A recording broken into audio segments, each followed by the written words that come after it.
Hi, this is Dennis with Second Chance Tackle. Today I have the opportunity to work on a Shimano Spheros reel. It's the 4000 FA, so it's an earlier edition of the reel.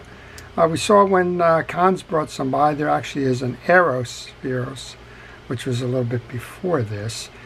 This one was sent in. We got an issue with it. It's frozen.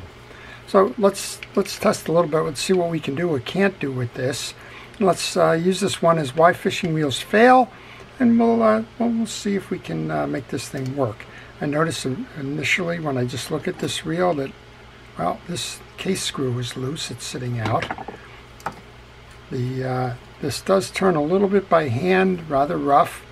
Our spool is free, so that's probably not causing the issue.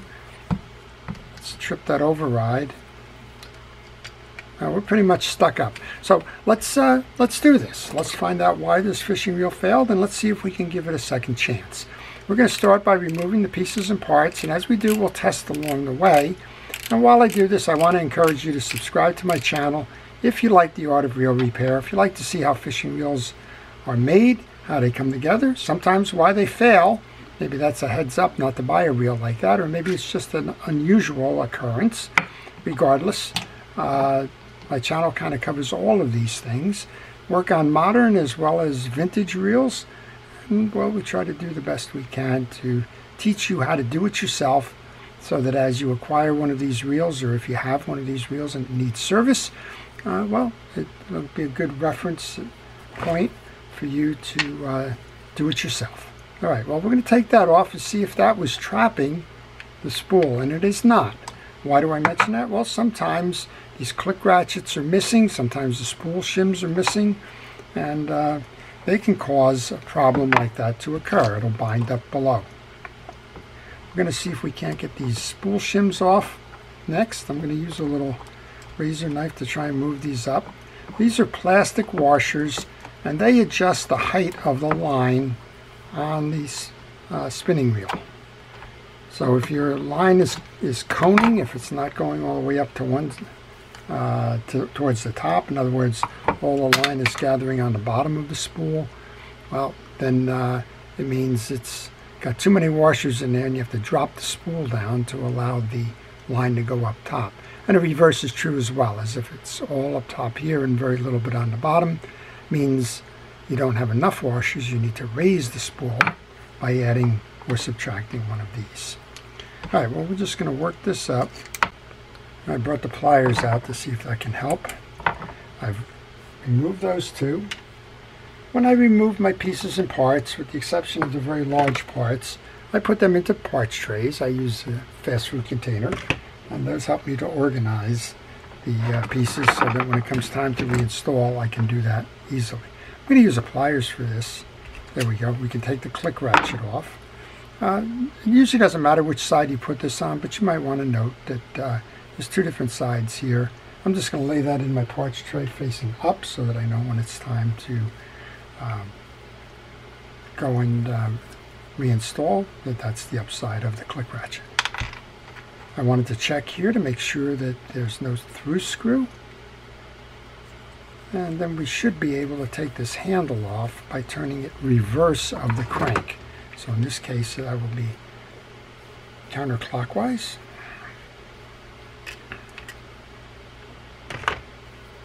And now I want to check to see where the case is on this. It appears that we have a case that's going to end below the rotor, so we can remove the case without removing the rotor. Doesn't really matter too much. I'm going to take the two screws off of the rotor nut just so that when we get there to remove the rotor, we can. And I might as well do the whole rotor thing. Again, you can, I believe, remove this rotor without, or remove the case, the side case, without removing the rotor. And that's what you might do if you're just doing a light tune-up. You might just want to remove that case, go in there and try to clean up some debris inside the case. We'll show you that in a little bit. And then, if you would, just re-lube and re-oil. Let's see if that's a 12 millimeter. It is. I'm using a deep socket for this. That's probably the best way you can do that. And this one comes off in a traditional counterclockwise method. I'll take that and I'll put that into the case as well. And let's remove the rotor then. Well, when I remove the rotor, the first thing I'm noticing is that little spring here, which controls this anti-reverse override. I believe that's the anti-reverse override spring. Seems to be gone. And I just got a question on these regarding the a failed anti-reverse, and this may very well answer that question. Now, it wasn't on this reel. Let's see if this anti-reverse is working. We're going to probably get to the schematic to show where that spring comes from, but I'm also noticing that there's a lot of sand in here. The other thing I noticed when I was taking off the rotor is that this has got quite a bit of play in it. That usually is not the case where it's moving up and down about 1/4 of an inch. Well, it turns out that we had to remove the rotor anyway. We'll take the rotor, put that under the spool, because there is a case screw here. And I believe you can't get the case off without that screw. This is a good place to tell you to take pictures as you progress in removing pieces and parts. Those pictures will be invaluable in helping you to get to the reinstallation if you kind of get stumped. Sometimes you get a piece or a part that you put in your parts tray and you just can't remember where it went. Well, as you see, I take the pieces that I removed, the screws out, and put them on the bench. This one is shorter than that, and you want to note that as you go ahead and do that. And I suspect maybe this one's going to be long and it should be short. No, that's short. Okay. So I'm not sure what was going on here, but I got 3 different screws. That's unusual in the case. Let's see if this comes off. It doesn't. We need to remove those other 2. So I was right in going about taking off that rotor anyway. Okay, let's take this screw out, and there's one on the other side. And be careful as you do this if you go to turn this around, because chances are the screw that I just loosened is going to fall out. Alright, I'm going to remove this screw to the desk, this screw to the desk. Those 2 screws are the same. I'm going to put those with the case screws that I just removed. And we should be able to separate the case. Now this is the side of the case that's going to come out. The other one's the long side. So let's see if we can get this off now.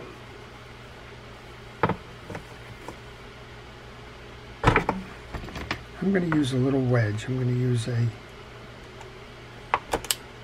blade from a utility knife to see if I can't help that.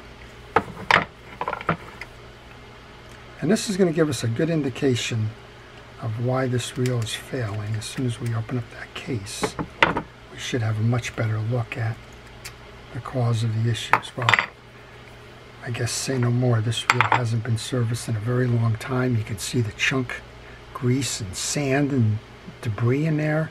That's probably causing it to short stroke. You can see how it's just piled in here high and deep. Alright, well, we know why the reel failed now. Now it's a matter of seeing if we can give it a second chance. Let's continue with this, and we'll see if the parts are good enough to continue to use, or if, well, if we can find replacement parts, if replacement parts are needed. I'm going to remove the crosswind block screw. That's at the base here. This is a very small screw, don't lose that one. We should be able to hold the crosswind block and to pull up and out with that axle shaft. Sometimes that gets difficult to do. If you need more leverage, go take that button, the drag adjuster knob, put that on, then use that as a lever. Okay, well, this one is a wrestling match that isn't working. We're going to try and do this a little bit different then. There's 3 silver top screws here. They're holding on the AR clutch. We're going to take those out. don't remove the two. They're the darker screws. If you have a reel that has them all as silver, look for these little attachment posts that are coming through here. Those are the ones you're going to want to remove. What we're going to try and do is pull the pinion gear up and out and push the axle shaft through the other side as an alternative here. I think we probably have broken gears inside at this point. That's how we're going to figure out how they fail. Lift that up. To the fellow that was asking the question on the anti-reverse not working, here's your picture of your inside. And there is a kind of a question mark hole here. When you go to reinstall this, the stud from your anti-reverse, which is all beat up and over here, that stud needs to be in that little groove right here. I think we just found out where that spring goes. There's a little hole here, and I believe there's going to be a hole on this other side of the mechanism here, probably on the underside. That's going to be a mounting point. Oh, that's dirty and needs to be cleaned. Let's see if we can remove this pinion gear up and out. We can, and this is what I was trying to do now. See if I can't, with this pulled out, see if I can't somehow manage to get that off to the side. Bring our main gear through. Bring our little carrier through. And now I should be able to bring this up and out as well. Or at least get it to the point where I can work on it. Let's do a quick inspection here. Looks like we got a chance with that gear.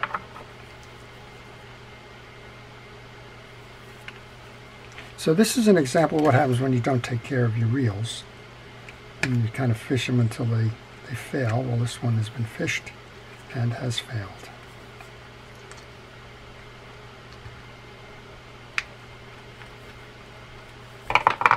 Okay.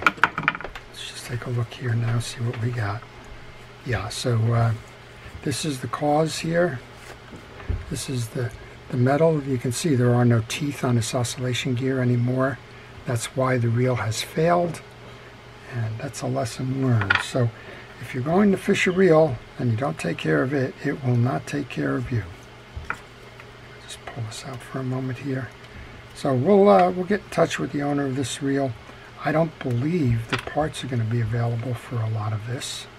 We'll find out, and we'll see if he wants to incur the expense of fixing this. So the reason why this block did not come out, I'm just seeing it now, is that there is a second screw on here, and this block will need to be replaced as well.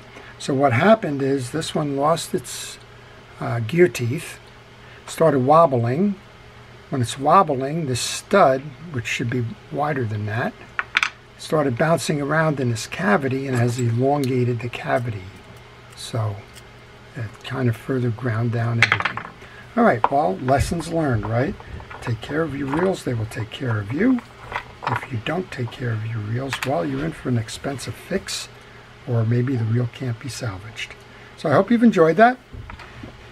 It's always fun to see why they learn. That way you can learn from that and, well, give your reels a second chance. To our first responders and essential personnel, thank you for everything it is that you do to keep us safe. To everyone, please stay safe, stay well, and stay watching. This is Dennis with Second Chance Tackle. Have a great day.